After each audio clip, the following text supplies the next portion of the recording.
Broadcasts of HIKI No are made possible by the support of viewers like you. Mahalo. And by Bank of Hawaii Foundation, investing in Hawaii's future by promoting collaboration, critical thinking, and other 21st century skills through HIKI No. Next on HIKI No, stories from across our island chain. So it's kind of hard, I get in a Purple Heart, and my friend from Maui, he went home in a box. A Vietnam veteran learns how to cope with post-traumatic stress disorder. Girl Scouts come up with a unique way of keeping pedestrians in Makakilo safe. Learn the proper way to fold a t-shirt, an important skill for high school graduates going away to college.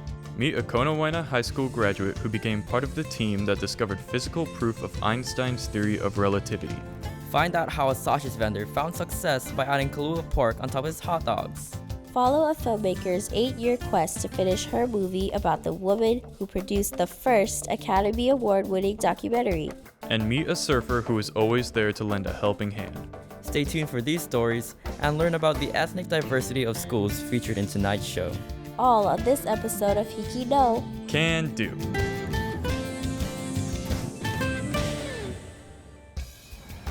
We are here on Kauai's east side at Kapolei High School. Our school is proud of last year's 99% graduation rate. The makeup of our student body consists of 52% boys and 48% girls, with a current total of 1,053 students this year. Our largest student populations are made up of Pacific Islander at 34% and Asian at 28%. We have smaller populations of white, Hispanic, and students with 2 or more ethnicities. Kapolei High School is an ethnically diverse school that supports a 16-to-1 student-to-teacher ratio. The following story from students at Kapolei High School on Kauai is about how one Vietnam veteran finds peace and productivity while coping with PTSD. My bullet hole, and the bullet just, instead of already in my chest, hit my elbow when I moved away. So that was lucky. It went right in my fuel tank. But all our helicopters, they were all shot up. Psychological warfare. When Mr. Bobbie Paik was a young man, the 17 months he served in the Vietnam War changed his life and the lives of his loved ones. This is my helicopter.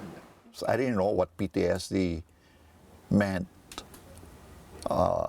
So when I was going through all this, there was something new to me. Well, my family, I could hear them talking about me, about, not hanging around with anybody. It was kind of hard, with a lot of people around. After a while, we knew something was not right, the way he was acting, and we just let him alone. We didn't bother him much until he offered to come out and talk to us. Mr. Paik saved many lives when his unit was attacked, but survival left a deep scar that no honor could heal. I didn't want no Purple Heart because 22 guys killed the people I went to Vietnam with.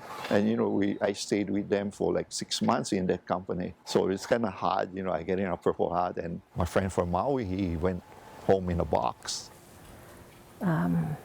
Reliving, all the things that he went through in Vietnam probably was the reason why he had to distance himself from us, from the family, for a bit.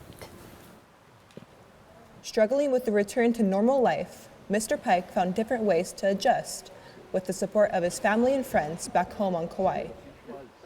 I was going to these meetings every week for years.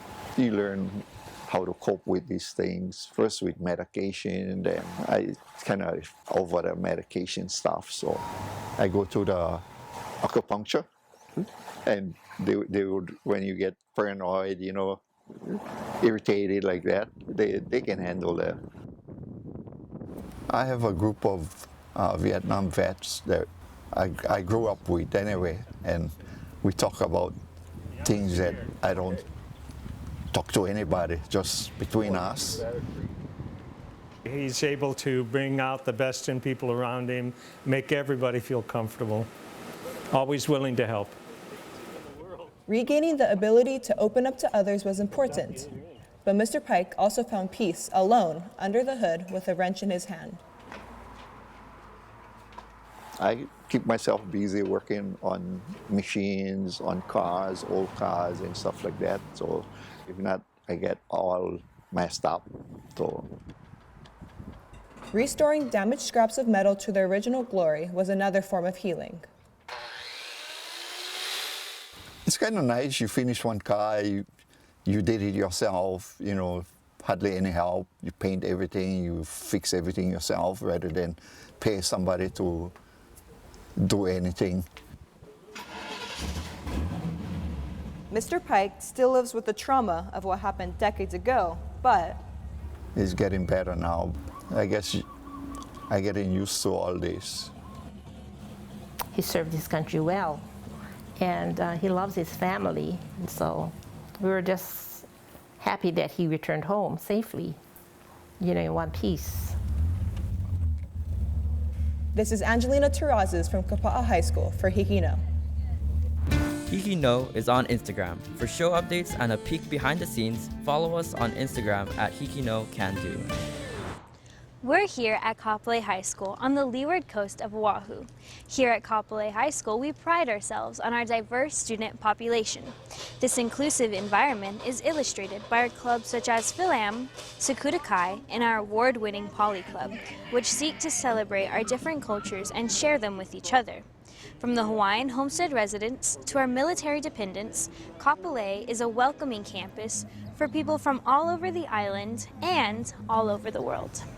This next story comes to us from Kapolei, where students highlight the dangers of a major road in Makakilo and how a local Girl Scout troop stepped up to address those dangers. With the high volume of cars and curves, Makakilo Drive can be a very dangerous road.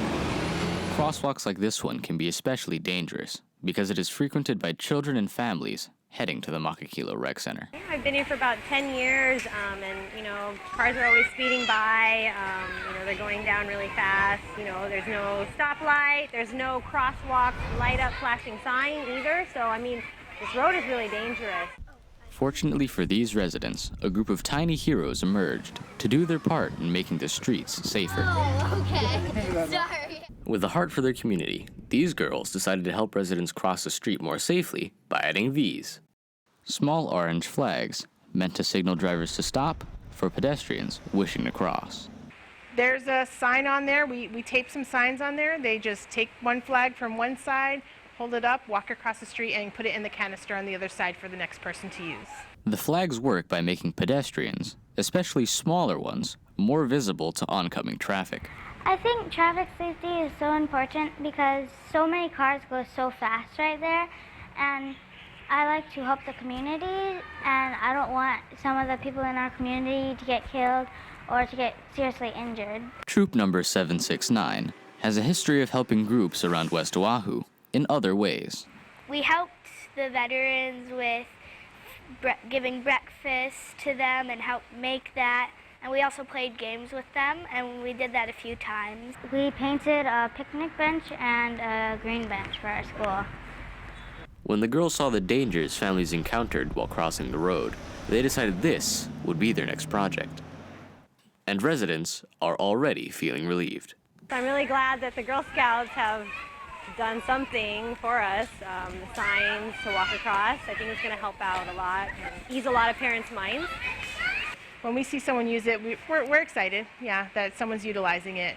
When they use the flags, I feel special because I made some of them, and then they're using what I created, so it feels good. This is Thomas Gallios from Kapolei High School for HIKI No. Up next, students from Aiea High School on Oahu show us the proper way to fold a t-shirt. As seniors moving on to college, we realize folding laundry like this is no longer acceptable. There's a very easy technique that can save you lots of time while folding your laundry. First, you place your shirt on a flat surface. There are 2 points you must pinch to start the fold. The first point is located across the shoulder, and the second point is midway down your shirt. Pinch both of the points and fold the first one towards the bottom of the shirt. You then want to grab the bottom of the shirt along with the part you folded. You quickly pull on the shirt, place it down, and fold the 2 corners you are currently holding. And you're finished.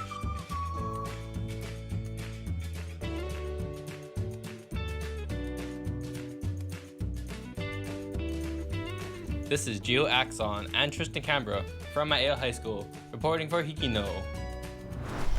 Aloha and welcome to Konawaena High School, located in Kealakekua on the leeward side of the Big Island of Hawaii.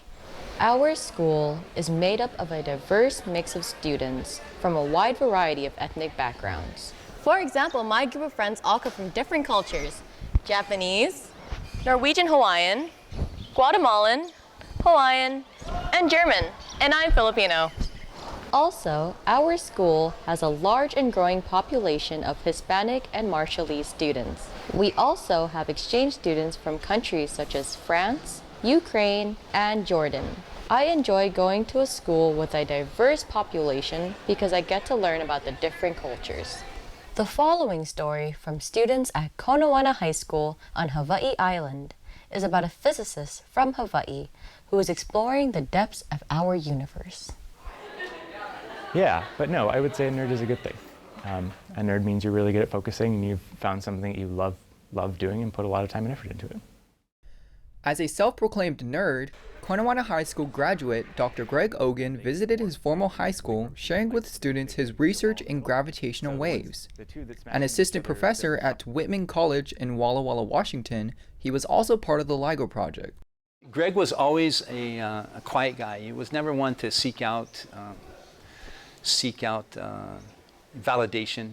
You know, he was just doing his thing, and he was a great student. They all were, but he was definitely, he had an idea that he wanted to do research. The LIGO project stands for the Laser Interferometer Gravitational Wave Observatory that focuses heavily on astrophysics. The LIGO project recently detected gravitational waves for the first time ever. These were predicted by Einstein. They're little ripples in the fabric of space-time. And detecting these waves is a really, really difficult endeavor. Dr. Ogan's job was to find all of the specific requirements needed for the mirrors, especially in its coding, to accurately detect gravitational waves in an error-free environment. So what the LIGO project detected when we were looking for these mirrors to move by an extremely small amount is gravitational waves that came from two huge black holes, both about 30 solar masses each, that somehow found each other in the universe and sort of spiraled in and spiraled in and spiraled in and spiraled in and finally smashed into each other and merged into one big black hole. Gravitational waves were detected by LIGO observatories in 2015, confirming Albert Einstein's 1915 theory of general relativity. It's fundamental science. Eventually has impact on us. It makes a difference in our lives at some point. It may not be right away, but within our lifetime, I think we'll see the applications of what he has done with his group. Dr. Ogan credits his Hawaiian upbringing for instilling the values of patience and diligence. I think growing up in Hawaii, I really learned to sort of take time for myself and not worry too terribly much about getting done or finishing in 4 years like my string theorist friend did. And one of the things I definitely brought with me from Hawaii is sort of a relaxed, happy, healthy life balance type of thing. And I think that's made me a better scientist. Konawaena graduates Greg, Baleson, and Allman were known as the Three Musketeers by math teacher Mr. Doherty, who knew all three were destined for successful careers. It's pretty cool to see individuals like, for instance, those three come from a small rural high school in island in the middle of the Pacific and actually achieve some amazing things, amazing success. And for Greg, it was obviously the LIGO and gravitational waves, which made national news, and he was part of that, and that's really awesome. I mean, it's great for Konawaena.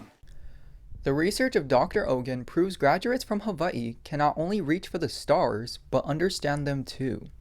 That's who we are as a society, right? We are people that look out at the universe around us and say, I want to know how that works. And I want to know how that works. And I want to know how many stars are out there. This is Ronald Cribello, Kahihi Kolo, from Konawaena High School for HIKI No. Stay tuned after the show to find out what students who created this story learned from their experience.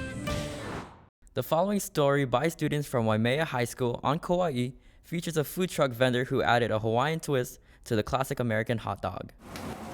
What makes a good hot dog? A juicy sausage, a soft bun, and Kaua pork? Well, for nearly 4 years, Porky's Kauai in Waimea has been serving this island-style hot dog for many to enjoy. The idea came after owner Justin here found his business struggling to survive. The first night, I think we made $78 in sales, and I thought it was pretty good. The next week, the following Friday, we made 60 some odd dollars, so it went down, and I said, that's not right, it should be going the other way. And then finally, the lowest we ever made was $28 in a night, and that's before taking out all of my food costs. So technically, I was paying people to eat the hot dogs, and it went like that for probably about 3 or 4 months. While figuring out how to fix his flawed establishment, Justin found himself introduced to an island staple that would transform his business, Kaua pork. We kept seeing Kaua pork at birthday parties, at weddings, at this restaurant. And I was thinking to myself, why on earth has no one put it on a hot dog yet? So I added the Kaua pork to it, and then sales started going up. The number one is a pork sausage with little chunks of pineapple inside, sauteed sweet onions, a pineapple relish that we make. The Kaua pork goes on top, and then your choice of either a sweet sauce or a sweet and spicy sauce that we make as well. So I'm glad we were able to add that Kaua pork, because if not, I don't think I'd be here today. After 4 years of hard work, Porky's Kauai was recognized on Yelp's top 100 places to eat in the country. I didn't believe it. I was on my phone and I got an update from someone on Instagram. They sent a little video clip of the news doing a quick story on the Yelp top 100. So when I got that little video clip, I went to Yelp, saw it on their website, and I still didn't believe it.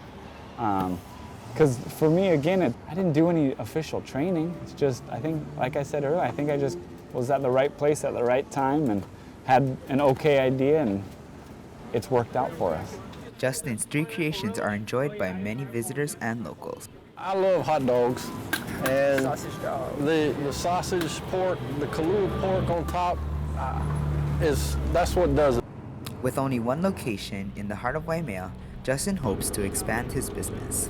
My next step would be to have a storefront restaurant, and there are still quite a few people that think, oh, it's just a food truck.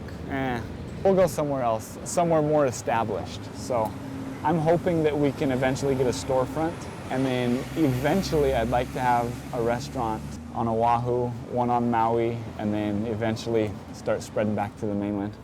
From their delicious hot dogs to their aspirations to grow, Porky's Kauai will be known to be the little hot dog cart that did and prospered to promote great food and big dreams. This is Callan Wachi from Waimea High School for HIKI No. We're here on the campus of Aiea Middle School in the Salt Lake District of Oahu. Our school is one of the most diverse middle schools in the state of Hawaii. Just take a walk around our basketball courts and playground areas and you'll see and hear what I mean. Aiea Middle is part of the Radford complex of schools, which typically is made up of 75% military dependents. And of the remaining 25% who are local civilian children, many are first or second generation immigrants. That's the reason why you might feel like you've taken a trip around the world after visiting our campus. The following story is from students in Aiea Middle School's Panther Vision Media Production Program. It is about a local filmmaker's quest for the truth behind a Hawaii woman's claim as an Academy Award-winning producer.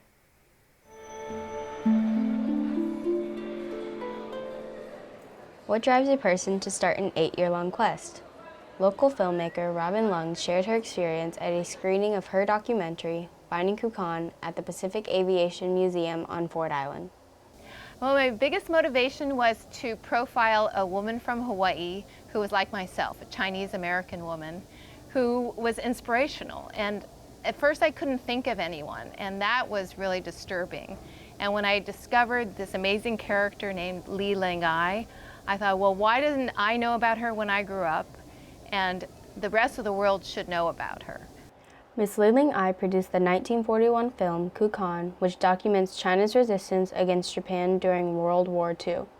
But it was director, writer, and cameraman Mr. Ray Scott who received an Academy Award in 1942 for the film. Ms. Lung wanted to bring Li Lengai into the spotlight with her own film, Finding Kukan. My biggest challenge in making Finding Kukan was that so much of the story that I wanted to tell had been lost over time. When I first discovered Liling Ai, it was in 2009, the beginning of 2009. So it's really been an 8-year journey for me. The journey to find Kukan was difficult. For one, Liling Ai had passed away in 2003, so Ms. Lung had to gather accounts from people who knew her. Besides the research, she had to find technical support and funding for the film. 2 things helped Ms. Lung pull through: perseverance and the help from editor, Ms. Shirley Thompson. Editing the film Finding Kukan was really a challenge because we always were editing in little short stints. We had to work for only 2 weeks because that's all the funding we had. And so we would work and edit as fast as we could, and then we would have to stop. And then Robin would go away sometimes for 2 or 3 months. I wouldn't see her.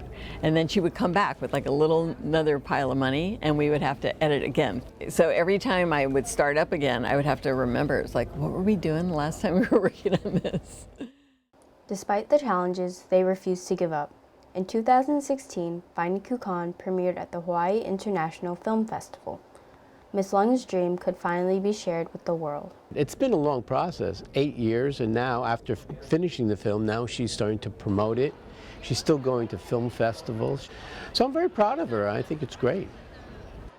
With Finding Kukan, Ms. Lung hopes to not only share a once untold story, but also encourages others to do the same, no matter how difficult it may be. Telling stories, and the film I hope will survive in classrooms and be taught in a lot of colleges and high schools, and so people will find out more about this woman from Hawaii, but also the importance about documenting stories and telling stories within their community.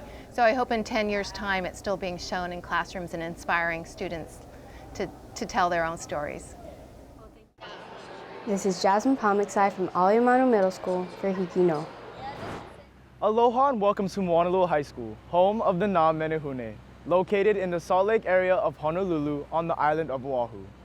Honolulu High School continues to be a diverse community showing pride through student differences. Due to the location of our school being next to military housing, our school is made up of a diverse mix of students from a wide variety of ethnic backgrounds. We as a school also have one of the highest percentages of geographical exception students. Many come to our school to participate in the award-winning band and orchestra ensemble and media program Menimac.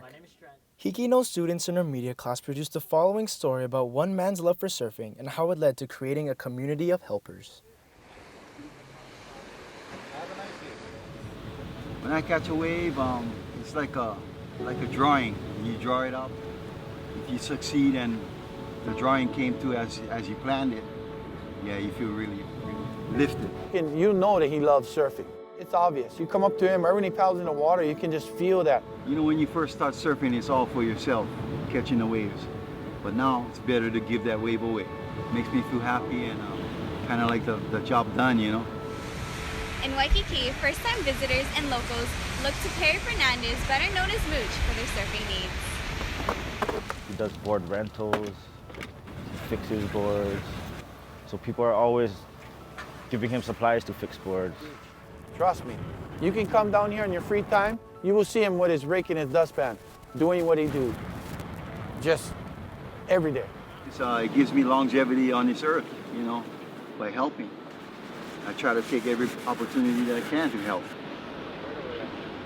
He's always helping people down here. We're just going for surf lessons, you know, even swimming. Anything that you need help with, Mooch is there. Aloha, everybody. This is Mooch, and come and surf with me when you guys can. Because of Mooch's dedication to surfing and helping others, many didn't realize his unique situation. Me and my wife, we separated, peaceful separation, and so I just stayed in the van and stayed at the beach. Sometimes there's no food. Sometimes you gotta go to the bathroom. But all in all, it's okay. According to the Associated Press, Hawaii has the highest homeless rate in the nation per capita. Although Mooch is a part of the statistic, he receives waves of help from the community. I give him anything I have. But he's such a warm and big-hearted person that he's not going to ask. I appreciate it a lot, and I feel that it's come full circle because what I do when helping others, then it comes around back to me. I really believe that all helping is reciprocal, it's cyclical. And with Mooch, like, I help him by bringing him breakfast in the mornings, but he helps me a lot by fixing up my boards. When I see him helping people, I want to go out there and help people as well, you know, and I feel good about it. You know, it's not what we're getting back, is what we give. With his desire to create a change, Mooch will continue to push others to benefit the people. Because sometimes we all need help, you know. So if everybody's helping, it's just positiveness, you know, the aloha and all that stuff, and it's all good, man. This is Erin Amaro from Moalo High School for HIKI No. Well, we've come to the end of this episode of HIKI No. Remember that all these stories were written, shot, and edited by students like us. We hope you've enjoyed watching them as much as we've enjoyed sharing them with you. Stay tuned after the show to find out what some students learned while working on this episode. More proof that Hawaii students HIKI No. Can do.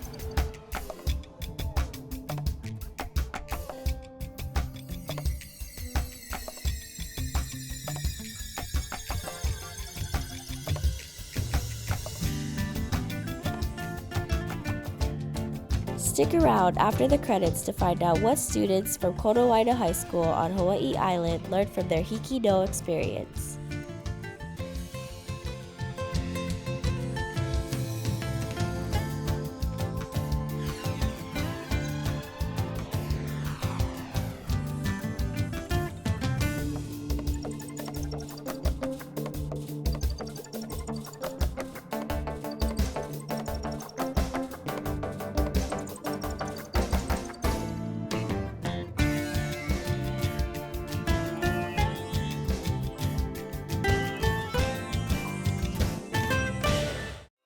On the gravitational wave story, I was the editor and interviewer. Trying to turn a 2-hour interview into a 3-minute story was incredibly difficult.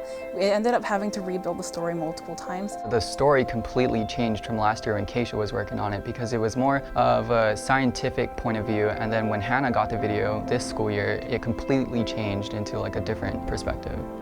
A lot of the reworking was slowly adding more details about Greg Ogan. I noticed this clip where he was like saying that he was a nerdy person, and I felt like I could relate to that because I consider myself to be a very nerdy student in school, and it just had that relatable aspect that I seemed to connect with him with.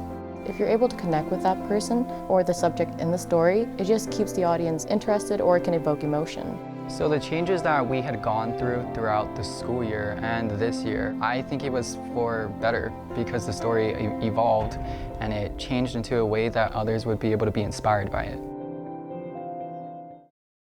Broadcasts of HIKI No are made possible by the support of viewers like you. Mahalo. And by Bank of Hawaii Foundation, investing in Hawaii's future by promoting collaboration, critical thinking, and other 21st century skills through HIKI No.